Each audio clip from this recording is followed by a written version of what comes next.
This is Richard Chamberlain. To Karl Benjamin, the act of painting is much like a conversation. He sketches a shape.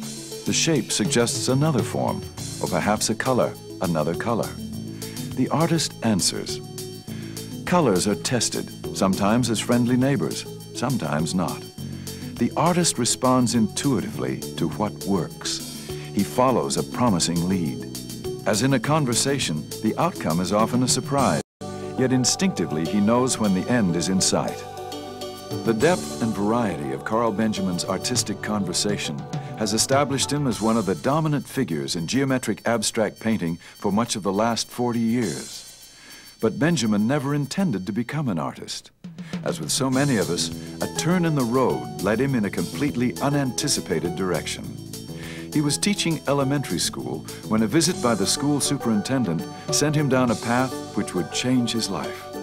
The superintendent told Benjamin he was required to have his students do art. I'd had about 5 majors in college, none of which had been art. Art was the only thing I'd never had any experience or interest in. And I knew the name of Picasso and Michelangelo, and that was about the limit. And I said, I don't know anything about art. He said, well, you have to do art 47 minutes a week, which is a California state law. And so I passed out paper and crayons, and I said, do art. Out came these boring mountains and palm trees and roads going back into the distance. And also, after about 5 minutes, they would always tear up their paper and say, I wrecked it, I need a new paper. And since they had very little paper and very few crayons, and since the palm trees and the mountains were boring, I said, you don't get any new paper until you fill this one up and just make a lot of pretty colors. So they did that, and they worked very hard and concentrated, and all of a sudden this stuff began to look interesting to me. So I got some books out of the library and started to read about art. So by that spring vacation, I remember having read enough, and I went down to an art store and I bought some paint, and I started to paint in the garage. And that's how I got started painting. Benjamin's excitement about what he was seeing was unfocused at first. But even in his earliest works, his attention to color and form was apparent. Like a lot of beginners, I was, what, 24, 5? Like a lot of beginners, you paint like whoever impresses you. My first painting was it was done so naively. I went to buy that paint, and I was going to do a Miro, and I was going to put it over the couch. And so I got a piece of cardboard the size of over the couch, and I was very happy with this Miro, and it was the first time in my life that time had totally stopped. I remember that to this day, that sensation of time stopping. Painting just for himself, Benjamin gave little thought to art as a career. He did, however, enroll in the Claremont Graduate School, taking advantage of his GI Bill benefits. His work soon began to attract attention. Fame followed his participation in the seminal exhibition, Four Abstract Classicists, at the Los Angeles County Museum of Art in 1959. That exhibition moved on to San Francisco and London, and linked Benjamin's name forever with those of Lorcer Feidelson, John McLaughlin, and Frederick Hammersley. I think that when I was first doing these abstract paintings that of a geometric nature, critics didn't seem to know how to handle that. I mean, at that point in the 50s, anybody that did abstract painting, now this is before the New York School hit the Made Life magazine. But the word at that point was that if it's an abstract geometrical forms, it has something to do with Mondrian, and everybody knew that Mondrian was a dead end. And then in all the art magazines, there was nothing but abstract expressionism. And it wasn't until Lorcer Feidelson and John McLaughlin and Fred Hammersley and I had that big show that was at the LA County Museum. That's when they started to use the word hard edge, which I hate. I hate that word because I think it's an ugly word and it doesn't mean anything. I mean, what's a soft edge painting. It just, but it gave us a name, and so finally we were real because we had a name, and we weren't just some dead end that Mondrian created. And so in that sense, it was good for your career. It made it easier for critics to write about you. It's always been a difficult sort of painting for critics to work with because it's not a verbal thing. For Benjamin, painting is intuitive. Words are not needed in the conversation between the artist and his work, nor between the artist and the viewer. Creation is a process that defies definition, but it is also, Benjamin believes, one that is accessible to each of us. Creation is definition. Well, a lot of people refer to my work as methodical, and I suppose it looks methodical. Or theoretical. People always wanted me to give a talk on my theory of color, of which I have none. I mean, I think everybody has a very unique sensibility in the sense they carry around their own color theory. But as far as the impulsive part of it, I mean, I mentioned before how I start most paintings just with a lot of marks on a canvas, very automatic, with which I work out for a while. Same with color. I mean, I stare after I get a certain amount of form decided upon on the canvas. I just stare at it until it says a color. And then once that color is there, then the color, and I look at the color next to it, and that says a color. One time I had a show fairly recently at an LA gallery, Santa Monica Gallery, and the reviewer said, didn't obviously like my kind of painting and wanted a more political sort of thing. And she said, he's one of these painters that looks like he spends a whole day getting the color right. And I said, exactly, you know, he can spend a whole day getting a color right. But that about impulse, those are impulses. You're waiting for an impulse. And most of us, I certainly was, most of us were brought up to feel that impulses are bad and they're things you have to control. And I always felt that way, especially my family was like that. And then I read, at one point, I guess it was the late 50s, I read Dewey's Art as Experience, I think it was, which is about the only book I've ever read about art that meant anything to me.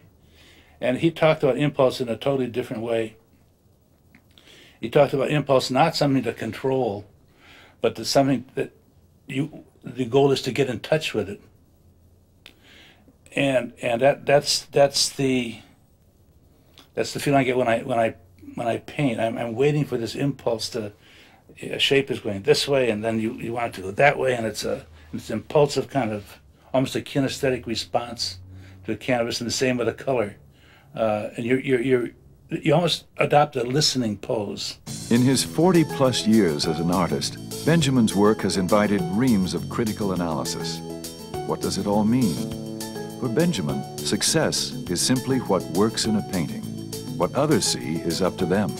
I've never been too influenced by a critical response, because it's something you can't control or depend on. I think it was '68. I had a show in Washington, D.C. at a gallery, and having one in Los Angeles. And they're from the same group of paintings. And both reviews were written by very good reviewers. And one of them referred to my paintings as having, a lot of times critics would make musical analogies with my work, which is kind of easy to do because it's more musical than verbal. But he talked about it compared to the Beatles' music. And the other coast said my paintings had this platonic stillness. Benjamin's steadfast adherence to painting on his own terms has meant that he has not always been part of the fashionable mainstream of the art world. He has bowed to neither its competitive pressures nor its stylistic mood swings. The result has been a consistency of vision which, far from being stagnant, has enabled him to produce a body of work of tremendous depth. Clement Greenberg was really the most important American art critic in the last half century, and we just sort of hit it off. So he came out to my studio, and in Claremont, and I was very flattered. He said, "You're a master painter," and then he said, "But you can't paint here." And I said, "You know, you just called me a terrific painter." And I said, "I don't understand." He said, "Well, look, you got all these flowers, and it's in my garden. My studio was in my garden." And he said, it's too pretty. You can't. This is the wrong atmosphere." That's this crazy New York attitude, you know. And of course, he was talking about the competition, about how you put yourself up against other painters, which to me was never what painting was about. What struggle and how does he know what's going on in my head? You know, I mean, your environment that you created to live in probably reflects your inner soul. It also reflects your inner needs. You know, and my head is a very chaotic sphere. And so I like to have a very controlled environment to live in. The tranquil home studio that Benjamin designed gives him a place to control the process of painting while allowing him to give in to the impulsiveness of the creative act. The relative quiet and dedicated space also allow him to pursue his ideas in series, working on as many as 4 or 5 paintings at once. Once I get the drawing properly and the drawing worked out and the color washed in usually to give me a hint of where the color is going. Then it's just like painting a house. I mean, I use masking tape and apply the paint in a way that is very consistent, very smooth. Not necessarily because I'm a neat freak, but because if you have brush marks in a given color, they're going all different ways. You've got 5 or 6 different colors because of the reflection of the light. How do one of these things start? Always when I'm painting, I have a little folder of a lot of sketches. And when I get to the end of a certain group of paintings, I go back into that folder of sketches and usually throw away 95% of them. But there are always 2 or 3 that are still sort of alive, and usually those are what comes up next. But one of Picasso's many sayings was, you don't search in a painting. I mean, in a sense, you've already found it. But when you finally began to develop a theme, and instead of just one painting, you got 2 and 3 paintings, and you got 6 paintings, you had a feeling of continuity that was very satisfying. That appreciation for the need to listen to one's own artistic impulses is also at the heart of Benjamin's success as a teacher. As professor of art and artist-in-residence at Pomona College and professor of art at the Claremont Graduate School for the last 15 years, he has helped introduce generations of students to the satisfaction of listening to their own creative sensibilities, rather than blindly following the current artistic trend. Everybody has their own color theory deep within their psyche. And I looked at it, and here's a rainbow. We all think we know what the rainbow is. And if you really have a 35 12-year-olds in an art mode and you tell them to do a rainbow, you'll see how objective that rainbow is. I mean, there were rainbows with all shades of black, brown, and gray. Beautiful paintings.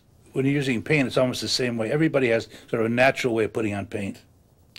And my first few assignments at Pomona College, or in a painting class in college, are 3 or 4 assignments just to get them going, so they have a sense of their own color sensibility. They've learned that in the public schools from the time they're 6, that they don't have any talent. I mean, they've learned that there's one art star in every class, and it's not them. I think what students would take back to the more everyday tasks and classes from that experience in an art studio would be an increased confidence in their own ability to strike out on their own, to not have to be told what to do. For Karl Benjamin, painting is all about the experience itself. This artist feeds on his passion, and we in turn are nourished by what he creates. It's been the most important thing in my life. I mean, it sounds obvious to be able to paint, to be able to do that. I mean, it was because every morning when you wake up, there was always something out there, or 2 or 3 or 4 or 5 things out there that you could work on some more to see how they're going to come out. I mean, that's a wonderful sense of excitement to literally to wake up to every day. I feel really whole. And I don't want to make this sound like a control thing, but because that has another meaning today. But I feel I'm in total control. This is me. One way to explain that feeling is that it's this painting that you're doing here. As you build on more shapes and more colors and keep it going, you're creating an organic whole. It has to be working together. I mean, we just had a show at the Claremont Graduate School this week, and it was very conceptual. And there was one that was a pole, it was a hole, and then a party favor was stuck in the hole. The kind you blow, you know, it makes. And now, I'm not sure you get the feeling I'm trying to explain from work like that, which is why I'm not interested in work like that. I mean, I don't see that as a gradual evoking of this new thing. I mean, when you finish that painting, this has never existed before. Now you're not thinking about that when you finish it. You're just saying, "Wow!" And it's not a matter of ego. You're not saying, well, "Boy, am I good." You're saying, "I did this," you know. And it's kind of a humble thought. It's not a braggadocio or whatever. You feel really thankful that you're able to do this. Karl Benjamin retires from teaching this year. This 15-year retrospective exhibition, organized in his honor by Montgomery Gallery, includes 30 paintings from 1979 to the present, documenting his Pomona years. The exhibition bears witness to the ongoing conversations between Benjamin and his painting, between his painting and his public.